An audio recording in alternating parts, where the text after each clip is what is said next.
Bonjour à toutes et à tous. Philippe, je ne sais pas si tu m'entends. Ouais, oui, je vous Ok, entends. Tu m'entends, c'est bon? oui, c'est bon. C'est bon. On voit bien mon écran aussi? Ouais, c'est bon. Ok, ouais, super. On va lancer ce webinaire sur les indicateurs apprivoises. Donc, ils sont des indicateurs de mesure de la biodiversité sur les exploitations agricoles. Donc, c'est des indicateurs qui ont été travaillés par AgroSolutions et ESMAG sur les 3 dernières années. Donc, c'est un projet de recherche appliqué. Voilà, qui vont produire des indicateurs qui vont être déployés sur les exploitations agricoles françaises. Donc, au cours de ce webinaire, donc, on sera deux à présenter un peu la démarche et le sujet biodiversité. Donc, Philippe, si tu veux te présenter rapidement. Oui, donc bonjour à tous. Moi, je suis directeur des filières chez Soufflet Agriculture, hein, donc dans l'équipe collecte, donc qui a en charge l'achat des céréales, enfin des graines aux agriculteurs et la commercialisation. Et moi, je m'occupe particulièrement de toutes les productions sous cahier des charges. On y reviendra. Et de mon côté, donc, je suis Alexandre Benoît, donc je suis consultant biodiversité chez AgroSolutions, donc qui est le cabinet d'expertise conseil en agriculture et en environnement. Et on accompagne pas mal de clients sur le sujet, donc à la fois des acteurs de l'amont agricole, donc coopératives négoce, et aussi on travaille le sujet avec des acteurs des filières, donc notamment des industriels et des transformateurs. Donc sur ce webinaire apprivoise, donc ce sera un webinaire en deux temps. Donc sur un premier temps, c'est plus pour donner un contexte un peu biodiversité, notamment l'intégration du sujet biodiversité nature dans les démarches filières. Et dans un second temps, on rentrera en détail sur le projet apprivoise et sur les 6 indicateurs de biodiversité qui en découlent. Voilà. Je te laisse la main, Philippe. Enfin, je passerai les slides, mais tu me Ouais, diras. ouais, ouais, ouais, ouais, bien sûr. Non, ce que je voulais faire avec Alexandre, hein, c'est juste faire une petite introduction, hein, pour vous présenter que cet aspect biodiversité, il commence à avoir de l'importance aujourd'hui au sein des filières, hein. Donc, c'est-à-dire qu'on a de plus en plus de demandes de la part des acteurs de l'aval sur qu'est-ce que l'on fait en termes de biodiversité et que la démarche apprivoise, elle est intéressante pour nous puisqu'elle va permettre de cadrer ça. Donc, dans ma présentation, je vais juste rappeler un petit peu le rôle de Soufflet Agriculture pour les gens qui ne connaîtraient pas, ce qu'on appelle production en filière. Je prendrai un exemple d'une filière que l'on a en place aujourd'hui pour Cronenbourg avec une communication biodiversité sur le produit fini, un on-pack. Et je conclurai en disant qu'on a effectivement le besoin d'un cadre pour mieux répondre aux attentes. Et puis Alexandre pourra ensuite du coup déployer ce qui a été fait au sein de l'apprivoise et qui va nous aider justement à cadrer. Vas-y.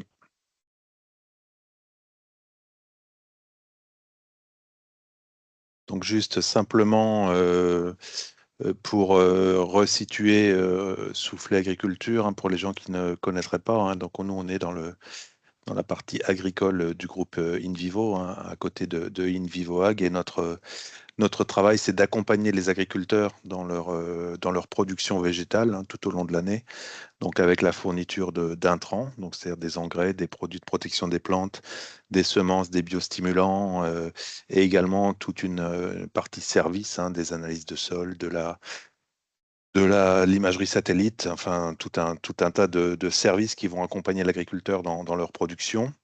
Ensuite, je dirais, on va collecter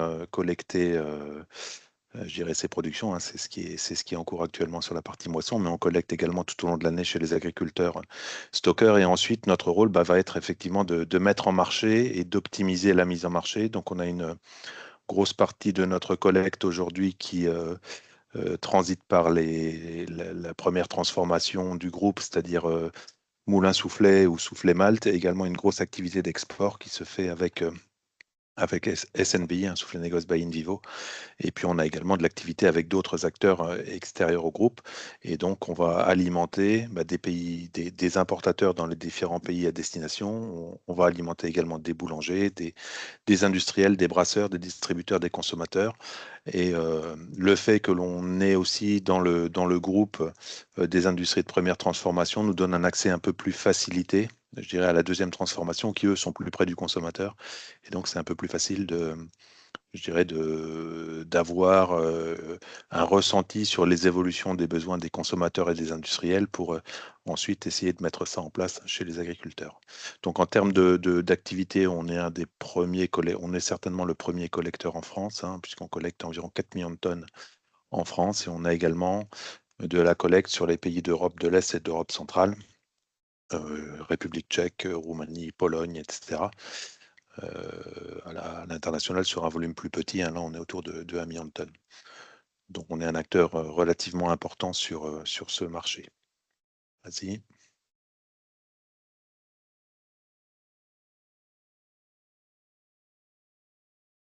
Ça passe pas. Ah si, c'est bon. Donc qu'est-ce qu'on appelle production en filière? Donc ce que je vous présentais juste avant, bah, c'est effectivement notre activité, hein, donc d'accompagnement des agriculteurs, de collecte et de mise en marché. Et je vous disais que ça permettait effectivement d'être au plus près des besoins des consommateurs, et en parallèle, je dirais de la partie conventionnelle, on va dire, on met en place des productions filières. Donc c'est-à-dire ce sont des productions sous cahier des charges, en particulier autour de la démarche Semons du Sens.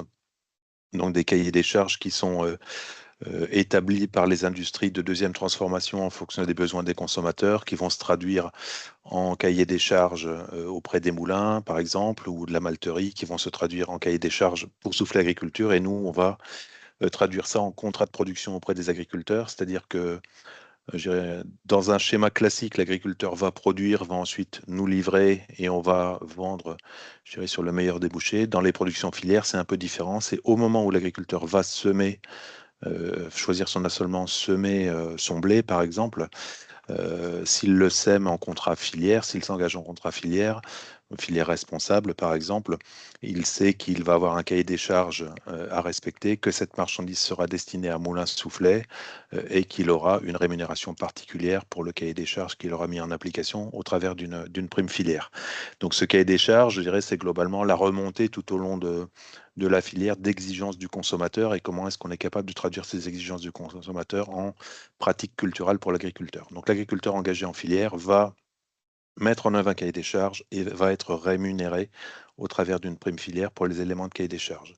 Donc si on regarde un petit peu historiquement, ces démarches filières, et c'est encore le cas aujourd'hui, elles permettent aux transformateurs d'avoir accès à des qualités particulières, hein. Je pense en particulier, si je prends le cas de Moulin Soufflet ou Épicence, on a une demande de plus en plus importante en blé améliorant. Donc ce sont des blés avec des fortes teneurs en protéines, puisque les utilisateurs de farine, je dirais, pour maîtriser la teneur en protéines de leur farine, ne peuvent plus ou de moins en moins incorporer de gluten, et vont donc demander des blés qui ont des fortes teneurs en protéines.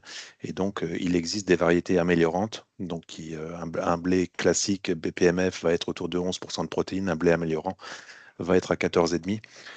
Donc, on a des demandes de production de blé améliorant, et ces blés améliorants, généralement, enfin, généralement, toujours, hein, ils ont une production, une productivité moins importante qu'un blé BPMF. Donc, il y a une prime pour encourager l'agriculteur à produire ces blés améliorants, en particulier dans le cadre de la filière responsable de Moulin Soufflet. Donc, les démarches filières, c'est d'une part pour se sourcer en produits qui sont pas faciles, que l'on peut pas facilement trouver sur le marché, je dirais.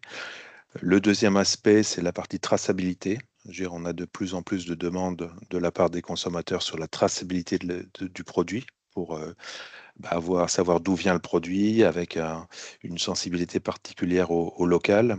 Donc on y reviendra, mais par exemple, on a une grosse partie de nos filières qui sont tracées aujourd'hui avec des solutions qui peuvent aller très très loin, hein, où on a été jusqu'à la blockchain pour la bière 1664. Donc pour l'orge, j'y reviendrai, c'est l'exemple que je prends après, mais on produit l'orge pour Kronenbourg, pour sa marque 1664, sur un cahier des charges particulier, et la traçabilité est amenée jusqu'au produit fini, où aujourd'hui, sur chacune des bouteilles de 1664, vous avez un QR code où on peut retrouver la date de fabrication de la bière, la date de maltage, où a été fabriquée la bière, où a été maltée la bière, les silos qui ont collecté l'orge, et les groupes d'agriculteurs qui ont produit cette orge, avec des témoignages d'agriculteurs. Donc c'est des choses qui peuvent être très poussées aujourd'hui, et cet exemple-là le démontre.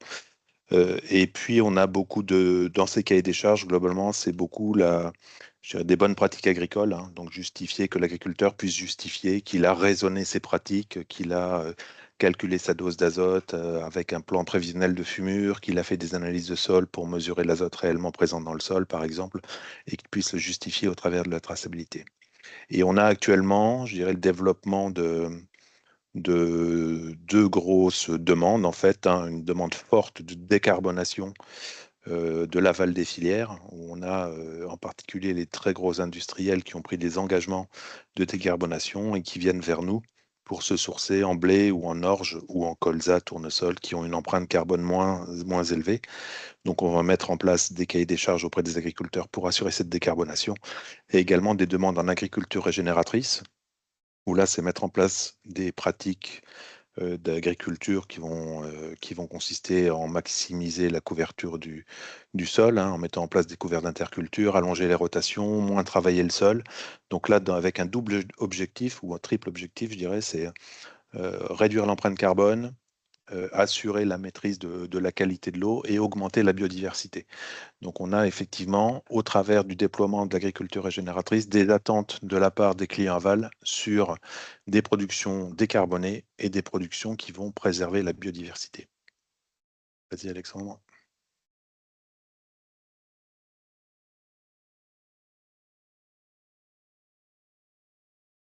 Donc j'ai pris un exemple, hein, de demande sur la biodiversité avec ce que je vous disais précédemment, hein. Donc ça, c'est une photo d'un pack de bière 1664. Donc aujourd'hui, on est Souffle Agriculteur, le seul producteur d'orge sur un cahier des charges qu'on a co-construit avec Brasserie Cronenbourg, Soufflet Malte et Soufflet Agriculture. Donc dans ce cahier des charges, il y a un certain nombre de pratiques qui sont mises en œuvre pour réduire l'empreinte carbone. Donc on le voit à gauche sur le pack. Et il y a également une mise en avant de la protection de la biodiversité, hein. Donc Cronenbourg communique sur la protection de la biodiversité. Et dans les engagements, je dirais, va également mettre en avant ces engagements de l'entreprise, avec en particulier créer les conditions d'un lieu de travail juste et sûr, ainsi que vrai pour un impact positif sur nos écosystèmes. C'est-à-dire qu'il y a des engagements de la part de Laval à améliorer la biodiversité, à prendre soin des écosystèmes, à améliorer ou en tout cas faire en sorte que l'activité ait un impact positif sur les écosystèmes. Donc ça, c'est vraiment la communication qui est mise en œuvre, je dirais, par le client industriel jusqu'au consommateur. Et ça, vous pouvez le retrouver aujourd'hui dans tous les supermarchés. Alors, on n'est plus à 20% aujourd'hui, on est à 100% aujourd'hui, puisque la totalité de cette bière est fabriquée avec nos orges responsables. Donc ça, c'est un exemple. Et dans le cas des filières d'agriculture régénératrice, la première demande, c'est effectivement réduire l'empreinte carbone. Donc ça, réduire l'empreinte carbone, une empreinte carbone, ça se mesure, hein, avec des calculateurs. On travaille avec le calculateur de SMAG aujourd'hui pour mesurer les empreintes carbone de nos blés, de nos orges, par exemple. Mais on a de plus en plus de clients qui nous demandent, bon, bah, c'est bien, mais qu'est-ce que vous faites aujourd'hui en termes de mesure de votre activité sur la biodiversité et qu'est-ce que vous faites pour améliorer la biodiversité? Donc on a vraiment aujourd'hui cette question, je dirais, qui est de plus en plus présente dans l'aval des filières. Et comme je disais, autant on sait mesurer une empreinte carbone, autant mesurer la biodiversité, c'est quelque chose qui est compliqué. Donc c'est pour ça que je dirais la démarche qui est mise en place avec Apprivoise peut nous intéresser. Vas-y Alexandre. Nous intéresse, pas peut nous intéresser, nous intéresse.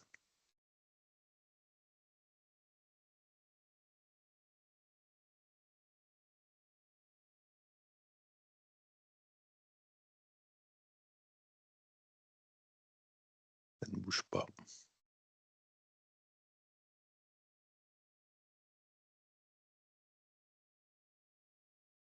Ah, pas la meilleure connexion. Ça bouge toujours pas, Philippe? Non. Non.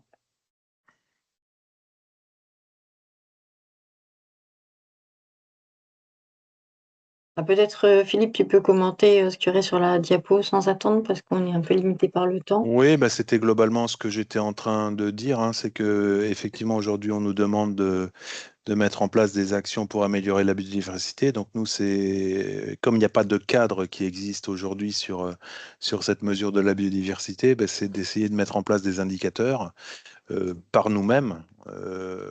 Donc on met en place des choses comme que l'on peut mesurer assez facilement, hein, comme la diversité cultivée, le nombre de cultures sur l'exploitation, voilà, le nombre d'espèces dans les couverts. Hein. Donc, et il y a des aspects un peu plus complexes à mesurer aujourd'hui. Hein. C'est des aspects de biodiversité du sol, par exemple, biodiversité de la faune. Ça, on sait beaucoup moins faire. Biodiversité naturelle, ça va être tous les éléments type bordure de bois, les haies, les pourcentages d'éléments naturels, mais il n'y a pas de définition précise aujourd'hui, donc on met en place un certain nombre d'indicateurs. Donc ce que l'on met dans les cahiers des charges, vous voyez en dessous, hein, biodiversité cultivée, le nombre d'espèces, les intercultures, la taille des parcelles, l'intensité de travail du sol, l'intensité de traitement phytosanitaire, l'utilisation de biocontrôle, d'outils d'aide à la décision, la présence d'espèces mellifères ou de bandes fleuries. Donc c'est des choses je dirais qu'on a mis dans nos cahiers des charges, mais sans nous raccrocher à un cadre. Hein. Donc c'est ce que je mets. Hein. On est sur une démarche individuelle, entre guillemets. On en a discuté avec nos clients qui sont d'accord sur ces indicateurs. Mais aujourd'hui, on se pose quand même la question de savoir est-ce que ces indicateurs sont pertinents? Est-ce qu'on passe pas à côté de quelque chose? Et on a vraiment besoin d'un cadre méthodologique pour nous raccrocher à ce cadre et faire en sorte que ce cadre il soit utilisé par le plus d'acteurs possible pour qu'il ait une reconnaissance à terme et qu'on puisse effectivement se rapprocher à ce cadre qui serait un cadre de référence. Donc c'est pour ça que la démarche apprivoise est très intéressante pour nous dans le cadre d'une construction de ce cadre pour donner du poids et une référence indiscutable, entre guillemets, à nos clients des filières. Voilà ce que je voulais vous dire sur la partie besoin d'un cadre méthodologique sur les indicateurs de biodiversité. Ouais. Merci Philippe pour ce panorama des filières. Donc, pour rentrer un peu plus dans le détail sur le projet Apprivoise, donc, comme je vous l'ai dit, c'est un projet de 3 ans donc, qui a regroupé 5 partenaires. Donc, il y a 2 partenaires d'InVivoAg, AgroSolutions SMAG, mais dans les 3 autres, on retrouve Arvalis, l'ACTA, donc le regroupement des instituts techniques agricoles français, et la coopérative SCARA dans l'Aube, qui nous a pas mal aidé sur le besoin terrain aussi des indicateurs et de pouvoir tester les indicateurs chez des agriculteurs sur place. Euh, je vais passer toutes les animations, ce sera plus simple. Donc Philippe, il en a déjà un peu parlé donc sur la difficulté d'aller mesurer la biodiversité, puisque voilà, on est quand même sur un sujet complexe et multifactoriel par nature. Donc c'est pour ça qu'on n'aura pas de métrique unique hein, comme sur le carbone. Et sur la biodiversité, on a énormément d'outils qui se sont développés ces dernières années, outils ou indicateurs, et qui sont déployables sur des périmètres d'études qui peuvent être très variés. On va avoir des outils, par exemple, adaptés pour les entreprises, par exemple évaluer l'impact d'une usine sur la biodiversité locale, des outils pour des produits finis. Donc, par exemple, lorsque je vais acheter une bouteille de bière, quel est l'impact de la production de l'orge, la transformation de l'orge, la production de l'emballage et le recyclage de l'emballage au final, de la bouteille. Et après, on a des outils et indicateurs plus à destination des exploitations, donc pour évaluer l'impact des pratiques agricoles sur la biodiversité. Et on peut aller dans le détail en allant, par exemple, dans le cadre des orges responsables, aller mesurer les impacts des parcelles qui cultivent des orges sous cahier des charges, par exemple. Et sur la biodiversité, donc on a 2 grands types d'indicateurs, hein, pour simplifier. On va avoir des indicateurs qui sont mesurés, donc qui permettent d'approximer, de connaître un peu l'état de la biodiversité localement, donc sur les exploitations, sur les parcelles agricoles. Donc là, sur la photo, par exemple, c'est un piège barbeur, donc c'est un pot en plastique que l'on enterre, on met du liquide dedans, et tous les insectes qui sont présents à la surface du sol, donc notamment les carabes, qui sont des insectes, des araignées, vont tomber dans le piège, et derrière, on va pouvoir dénombrer le nombre d'espèces présentes, le nombre d'individus par espèce. Donc ça va permettre de donner une vision très très précise de l'état de la biodiversité. Par contre, on est sur un coût d'acquisition de la donnée qui va être beaucoup plus important, puisque ça nécessite des compétences spécialisées en entomologie, en écologie, et ça nécessite aussi d'aller faire énormément de prélèvements sur le terrain. Donc c'est la principale limite à ce type de mesure.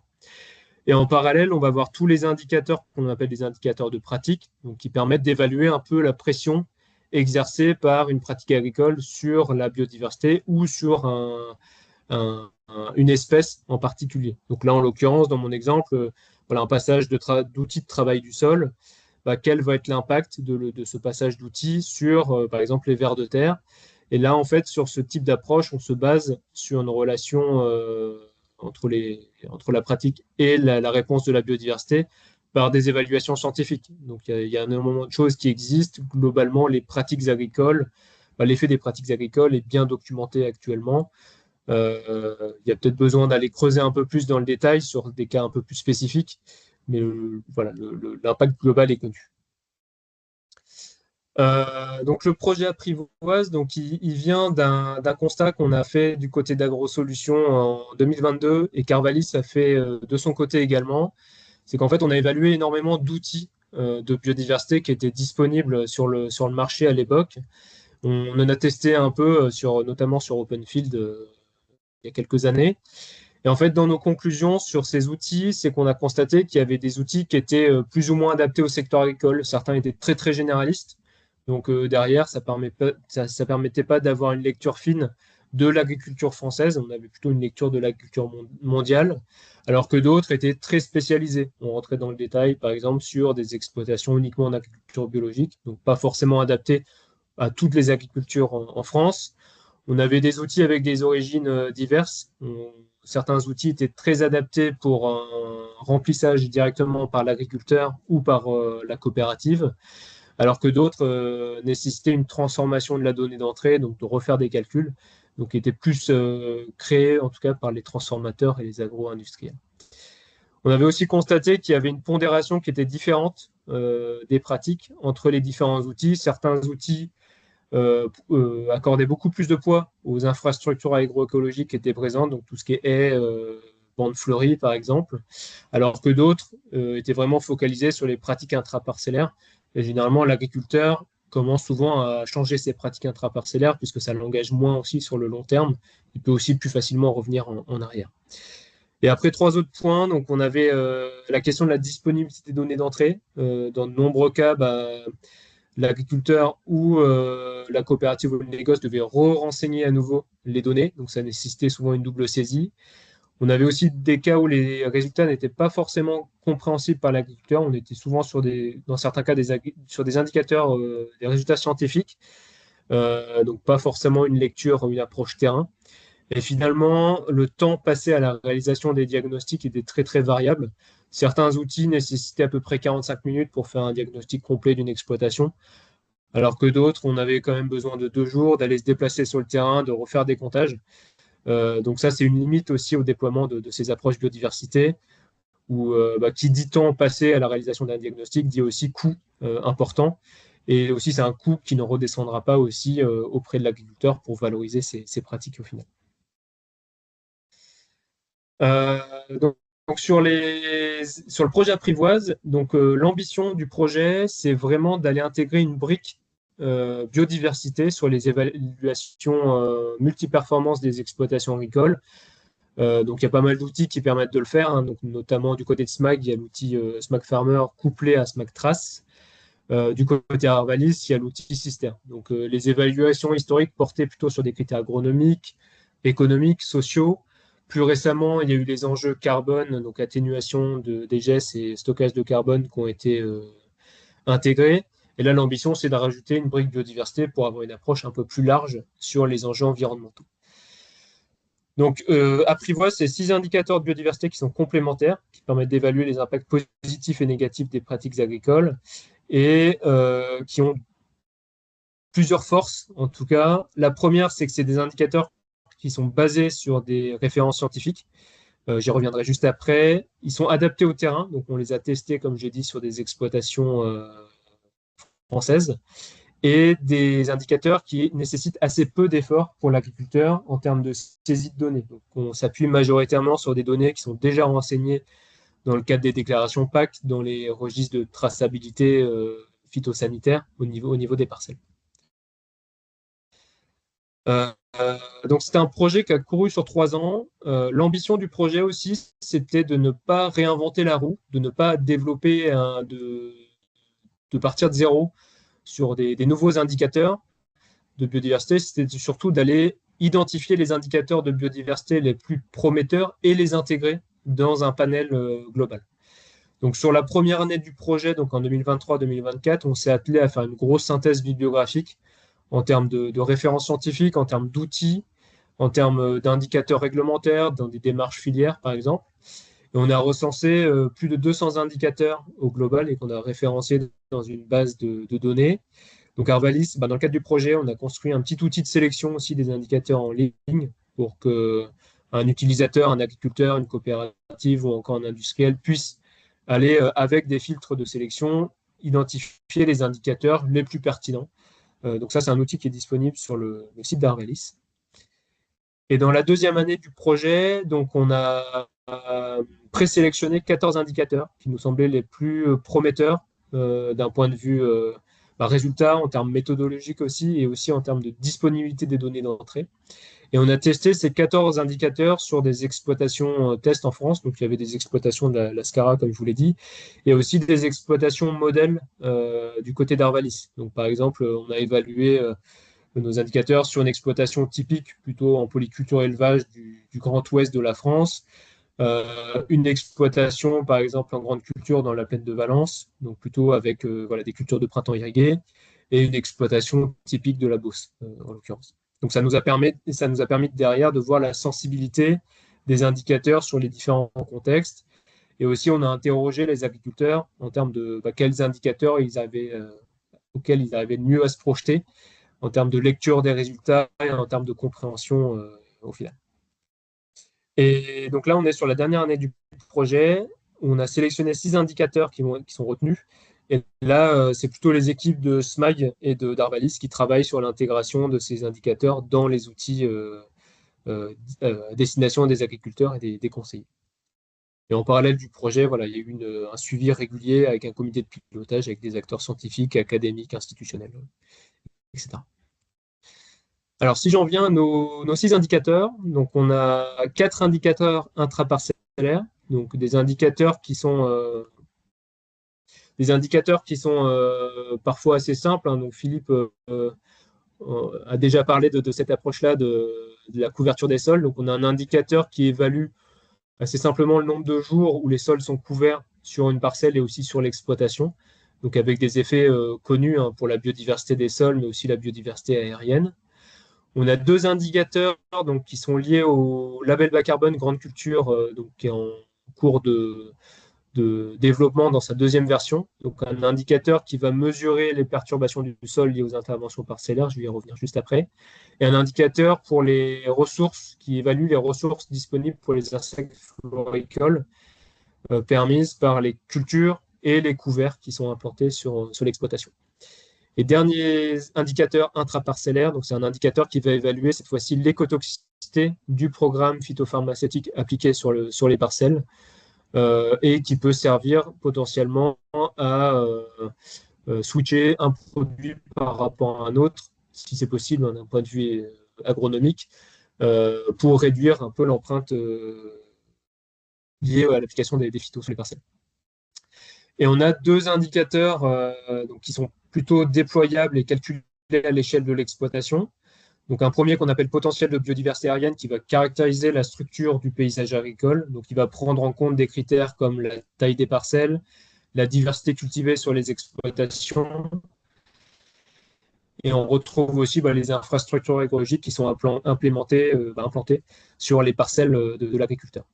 Et finalement, le dernier indicateur, donc c'est un indicateur beaucoup plus intégrateur qu'on a appelé indicateur perdrix et qui cherche à évaluer la qualité, qui mesure la qualité du système de culture pour l'accueil de la perdrix grise. Je vais y revenir aussi juste après. Donc là, sur le premier indicateur, je vais faire un petit focus donc sur le niveau de perturbation des sols. Donc c'est un indicateur qui a été construit par les instituts techniques, donc notamment Arvalis et Terrinovia. Donc c'est un indicateur assez simple puisqu'en fait il s'appuie sur une base de données qui va donner un score pour le passage de chaque outil. Donc en fait, chaque outil est évalué en fonction de la profondeur de travail du sol, de la surface du sol qui est travaillée. Euh, et l'agriculteur, lorsqu'il va renseigner plusieurs passages d'outils, ce score va s'additionner pour donner une valeur à la parcelle et une valeur à l'exploitation par la suite. Donc là, par exemple, sur un petit exemple, donc on a deux exploitations qui implantent du colza. Donc une première exploitation qui a une implantation un peu plus lourde, hein, donc avec un passage de herse, un passage de déchômeur. Donc là, sur cette exploitation, on est sur un score assez élevé de 11 points. Alors que sur une deuxième exploitation, on va faire une implantation via du strip-till. Donc on va beaucoup moins travailler le sol en termes de surface travaillée. Donc là, en l'occurrence, on va avoir un score qui va être beaucoup plus faible sur cette même culture, sur la deuxième exploitation. Et deuxième indicateur, donc comme je l'ai dit, c'est un indicateur paysage et qui est beaucoup plus intégrateur. Donc en fait, c'est un indicateur qui a été plutôt synégétique aussi, donc qui fait un focus sur une espèce qui est pas mal connue des agriculteurs et aussi des chasseurs, donc la perdrix grise, donc qui est plutôt une espèce endémique des campagnes agricoles françaises et surtout des plaines céréalières. Et en fait, c'est une espèce qui a vu ses populations diminuer de près de 90% depuis les années 90. Donc d'où l'intérêt aussi de suivre un indicateur dessus. Et en fait, c'est un indicateur qui va couvrir énormément de pratiques agricoles. Donc, on va retrouver l'assolement, les infrastructures agroécologiques, et après énormément d'interventions sur les parcelles, donc en termes d'application de produits phyto, des interventions mécaniques, travail du sol, mais aussi de la fauche. C'est un facteur de mortalité aussi pour les oiseaux qui nichent à même les parcelles. Et aussi les passages d'irrigation sur les parcelles qui sont aussi un facteur de mortalité au printemps, voilà, lorsqu'il y a des poussins et des nids sont présents sur les parcelles. Donc là, on a un indicateur qui va varier de 0 à 10, hein, c'est une note sans unité, 10 étant le potentiel maximum d'accueil de cette espèce, 0 étant donné, voilà, on n'a pas forcément on va pas forcément retrouver des perdrix grises sur nos parcelles. Donc là, dans un exemple, donc là c'est une exploitation de la Scara dans l'Aube, hein, on a fait tourner les indicateurs. Donc c'est une exploitation en grande culture en Champagne crayeuse, donc avec une certaine diversification des cultures, donc avec pas mal de céréales à paille, du colza, des cultures industrielles, donc des pommes de terre, des betteraves, des cultures un peu plus spécifiques comme le yet euh, et la luzerne.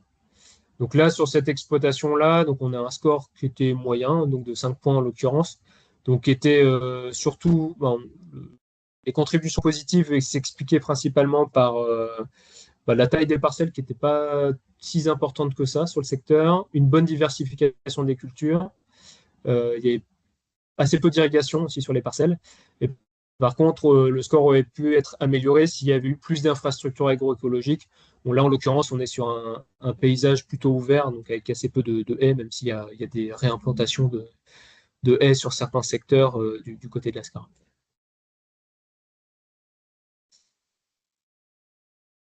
Alors, sur nos indicateurs apprivoisés, donc juste, c'est des indicateurs qui ont été construits plutôt dans une logique agriculteur ou une logique aussi coopérative, hein, donc pour que l'agriculteur et le technicien puissent utiliser facilement les indicateurs, que les données transitent bien entre les données déjà renseignées par l'agriculteur et notre calculateur au final, donc qui correspond vraiment à une approche opérationnelle. Donc l'enjeu aussi, c'est d'appuyer les organismes stockeurs pour qu'elles puissent aider les agriculteurs au pilotage agro-environnemental des exploitations, donc comme il se fait actuellement sur le carbone, par exemple. Et ça va aussi permettre l'animation et la stimulation de démarches de progrès. Donc, par exemple, l'animation de groupes de travail locaux. Ça peut être un groupe de travail, par exemple, d'agriculteurs qui vont déjà commencer à travailler les couverts ou l'agriculture régénératrice, mais par exemple, rajouter une brique biodiversité supplémentaire. Et sur la chaîne de valeur agricole aussi, c'est des indicateurs qui peuvent aussi parler aux transformateurs, notamment par la traçabilité aussi qui est facilitée des données. Donc Philippe, tout à l'heure, parlait de la traçabilité aussi et de la blockchain sur les orges responsables, hein, pour Cronenbourg. Là, en l'occurrence, on rentre pas dans une démarche de blockchain non plus, mais on est sur voilà, c'est assez facile pour un industriel d'aller demander un organisme stocker qui dispose des données agriculteurs, voilà, que l'organisme stocker puisse faire une extraction des données d'un panel d'exploitation qui fournit directement le transformateur. En parallèle, on a des indicateurs qui sont assez parlants aussi et qui sont aussi en attente avec les attentes du consommateur notamment. Donc, par exemple, l'indicateur ressources floricoles. Dès qu'on parle de pollinisateurs, donc on a un capital sympathie important. Il y a pas mal de lumière, d'exposition médiatique sur le sujet. Et aussi l'indicateur perdrix. Donc, comme je vous l'ai dit, c'est une espèce emblématique des campagnes françaises. Donc, ça permet aussi de pouvoir valoriser l'indicateur ou la démarche d'un point de vue marketing au global. Et l'enjeu de tout ça, je vous l'ai un peu dit aussi, c'est d'intégrer ces cahiers des charges ces indicateurs dans des cahiers des charges filières, qui puissent parler à plusieurs cahiers des charges, justement pour éviter les accolements d'indicateurs, et aussi, in fine, permettre la valorisation des pratiques d'un point de vue économique pour l'agriculteur, et aussi l'inciter dans le changement de pratique et la transition agroécologique sur les exploitations.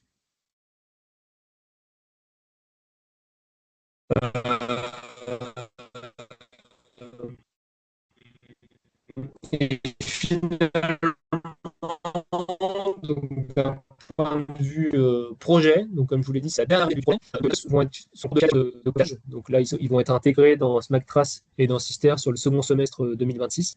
Donc certains sont déjà intégrés, mais voilà, c'est en cours de travail. Du côté d'AgroSolutions, des partenaires du projet, donc le premier semestre 2026 a permis la création de guides d'interprétation des résultats, donc qui vont être déployés avec les indicateurs auprès des agriculteurs et des techniciens des organismes stockers, justement, pour qu'ils puissent comprendre les résultats et derrière identifier des pistes, des leviers d'action qui peuvent être mis en place sur les exploitations. Et à partir de 2027, voilà, les indicateurs vont être réellement déployés chez les coopératives et les négoces ou encore les structures de conseil, donc pour réaliser des diagnostics chez les agriculteurs, intégrer des démarches filières au final, et pourquoi pas aussi s'intégrer dans des mécanismes financiers pour financer justement la transition agroécologique. Donc ça peut être des paiements pour services environnementaux, ou encore à plus long terme, voilà, il y a des projets de développement de crédits biodiversité, donc un peu à l'instar des crédits carbone qui existent déjà. Mais voilà, c'est des indicateurs qui peuvent parler à ce type de démarche. Voilà, donc du côté d'AgroSolutions, voilà, on a pas mal de contacts en cours avec des coopératives françaises, des agro-industriels aussi, donc il y a pas mal de demandes de leur part pour connaître les indicateurs et tester les indicateurs sur des projets pilotes, voire sur des programmes de transition plus globales. Et on a aussi eu des contacts avec des acteurs institutionnels, donc par exemple le ministère de l'Agriculture qui s'interrogeait sur la démarche si c'était possible d'aller intégrer ces indicateurs dans des statistiques agricoles qui sont suivies année après année au global. Voilà pour une présentation assez succincte. Je ne sais pas s'il y a des questions. Alors, il y a une question qui concerne l'indicateur perdrix. Quelques-uns se demandaient si la perdrix, on la trouve partout sur les territoires nationaux ou si elle n'est pas plutôt spécifique de quelques régions. Et à ce moment-là, quelle est la portée de cet indicateur? Oui. Alors, on la trouve plutôt dans le nord de la France. Donc, on la trouve un peu moins dans le sud.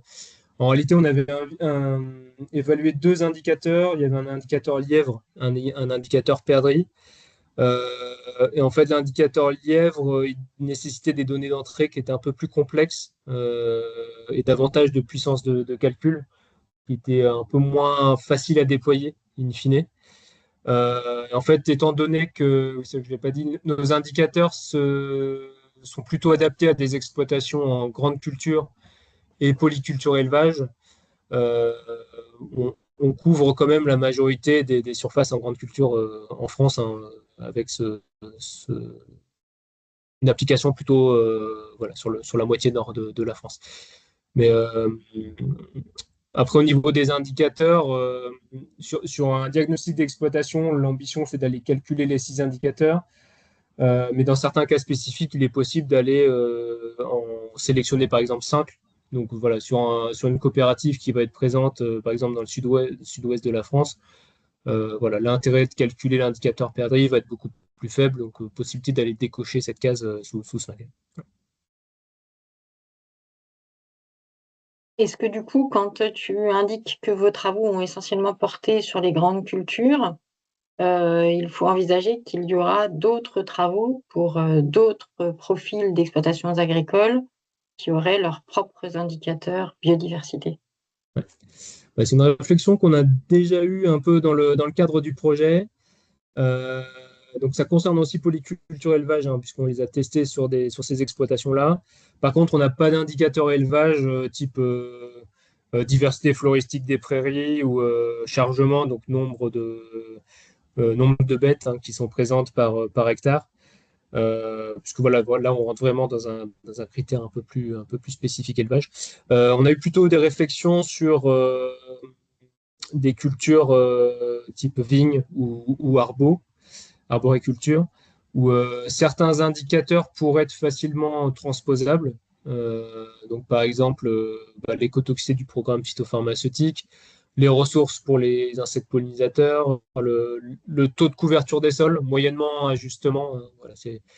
Voilà, il y en a certains qui peuvent être retransposés. Après, c'est plus sur les données d'entrée qui sont disponibles. Donc là, l'enjeu du travail, il est plutôt là-dessus, d'aller reparamétrer les données d'entrée et qu'on ait une version un peu différente du calculateur pour coller aux spécificités de la vigne et de l'arbre. Voilà. Je relève qu'on a une question de Romain qui est un peu technique et qui demande si ces indicateurs ont vocation à être présentés aux agriculteurs.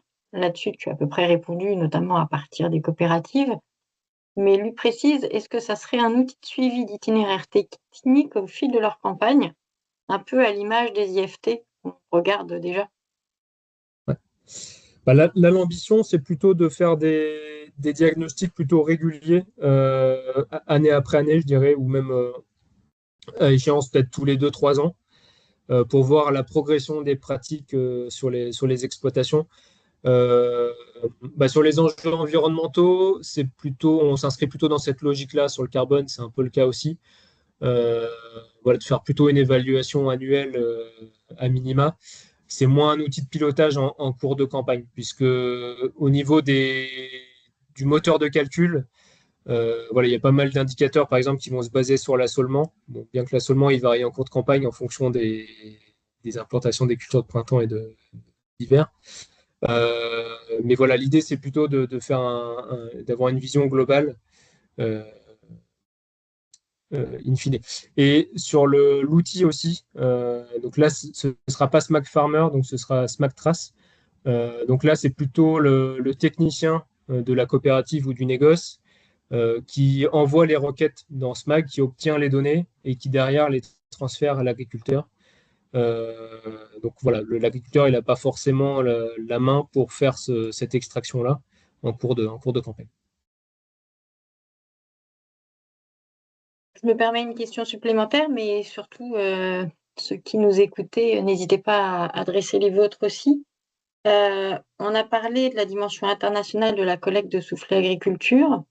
Tu as dit que ces indicateurs étaient a priori plutôt réservés aux grandes cultures, mais est-ce qu'ils s'intéressent à la possibilité d'être exportés sur des pratiques internationales en grande culture?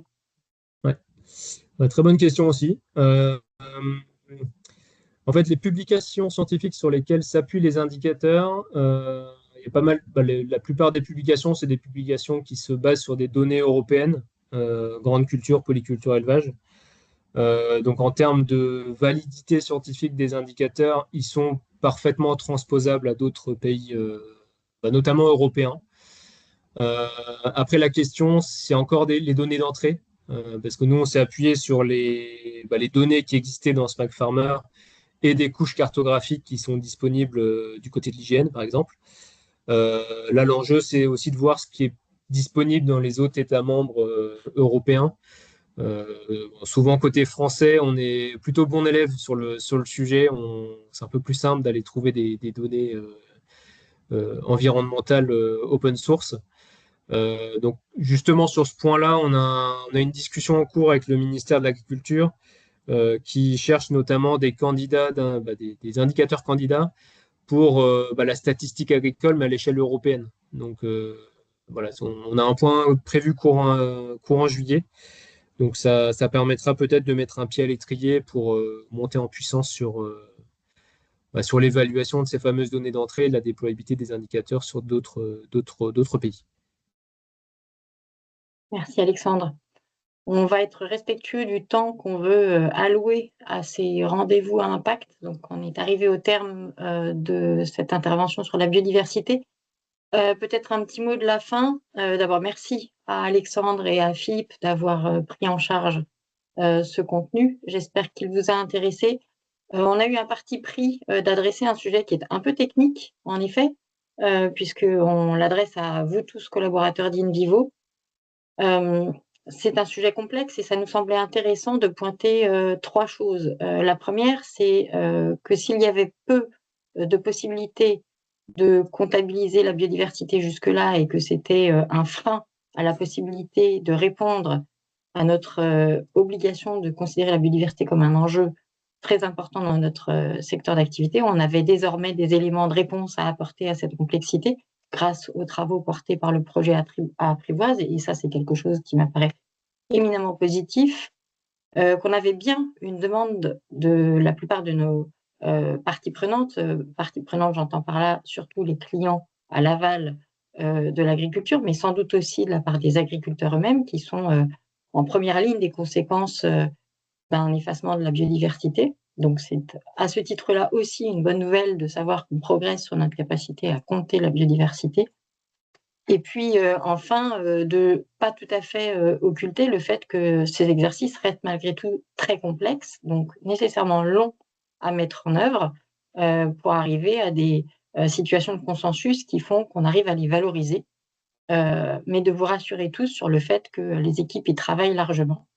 Vous avez pu le voir par cette démonstration apportée par Alexandre en réponse à des besoins qui ont été relevés par Philippe pour le compte de Souffle Agriculture. Mais évidemment, Souffle et Malte aurait pu faire la même mise en évidence, mise en lumière du besoin, comme l'ensemble de nos activités plus en aval de la filière agricole. Merci à tous. Et si des questions vous arrivaient après digestion de toute cette information, n'hésitez pas, on y répondra avec toujours le même plaisir et le même enthousiasme. Merci à tous et passez une excellente après-midi. Merci beaucoup. Merci, bonne journée. Au revoir.